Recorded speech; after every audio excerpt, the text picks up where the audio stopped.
연구 결과에 의하면 이 사람의 집중력이 8분이 최고치라고 그럽니다. 제가 이 동영상 강의를 제작함에 있어서 좀 길게 한 경우가 있어요. 심한 경우에는 20분, 20분이 넘어가는 경우가 있는데 민원이 올라와요. 교수님 너무 길어요. 졸려요. 충격받았어요. 그래서 집중력이 한계가 있구나. 짤막하게 제작하도록 그렇게 하겠습니다. 이 시간에는 기왕증 공제 규정에 대해 살펴보겠습니다. 약관에는 기왕증 공제란 용어를 쓰고 있지 아니하고 다른 신체상해 및 질병의 영향의 규정 이렇게 적혀져 있어요. 다른 신체상해 및 질병의 영향. 용어는 다른데 기왕증 공제 규정이다 이렇게 이해하시면 돼요. 제3보험은 특성상 손해보험하고 임보험의 교집합이다. 양면적 성격을 지니고 있다 이렇게 설명을 드렸어요. 특히 상해보험은 질병보험이나 간병보험하고 달리 좀 더 손해보험적 특성인 실손보상, 실제 발생한 손해만 보상하는 실손보상의 성격이 짙다.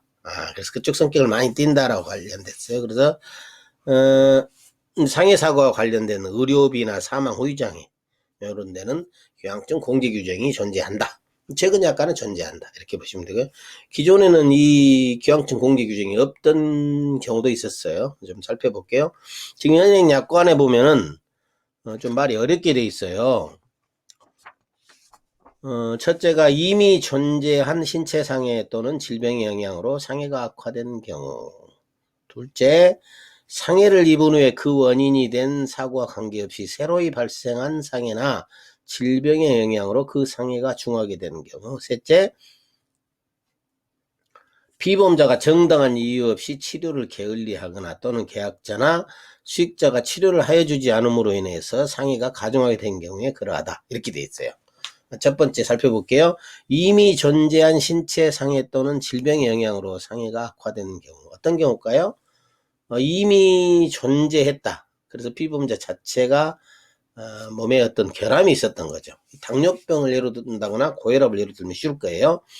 이 당뇨가 있으면은 상해를 입더라도 이게 지연유압이 되는 경우가 많아요. 이때 만약에 통상적인 당뇨가 없던 환자라면은 한 달 걸릴 게 당뇨병으로 인해서 뭐 장기화됐다 6개월 이상 이렇게 되면 질병이 영향으로 준 경우, 즉 상해가 악화된 경우로 볼 수 있겠죠.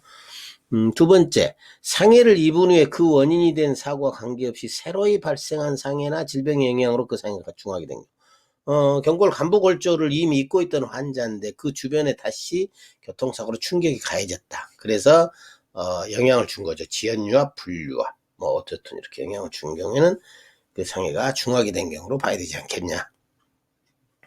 세 번째, 이제 특유의 면책 사유인데 치료를 게을리하지 아니하거나 정당한 이유 없이 치료를 거절한 거예요. 나 안 받겠어요.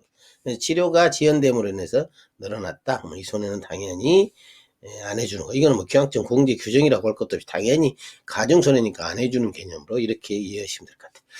이 기왕증 공제 규정이 최근에는 다 들어가 있어요. 그런데 옛날 약관에 보면은 기왕증 공제 규정이 없습니다. 그런 경우가 있었어요. 그때 과연 이게 기왕증 공제할 것이냐 판례를 한번 살펴볼게요.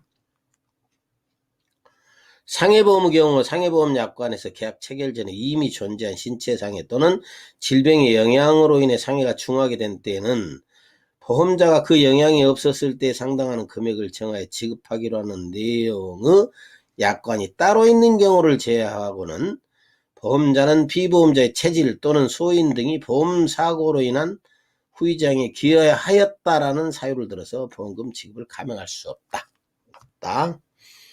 대법 판례입니다. 대법 판례입니다. 그래서 이 방금 제가 말씀드린 다른 신체 상해 또는 질병 영향 규정 자체를 두고 있는 경우에만 기왕증 공제를 한다. 기여도만큼 공제하고 한다. 그것이 없는 경우에는 다 준다. 다만 이제 이 지금 상해보험 쪽이고요. 재해 쪽, 즉 생명보험 쪽에서는 경미한 예부적 요인이라는 규정이 있어요. 그래서 신체 상해가 경미한 예부적 요인으로 인한 경우에는 보상하지 아니한다라고 따로 규정을 했기 때문에 해석 문제가 약간 달라집니다. 그래서 상해 쪽에서의 해석과 재해 쪽 해석, 즉 손해보험 상품인 상해보험과 생명보험에서의 이 교황증에 관한 공제 규정이 약간의 차이점을 두고 있다 정도 이해하시는 건 괜찮을 것 같아요.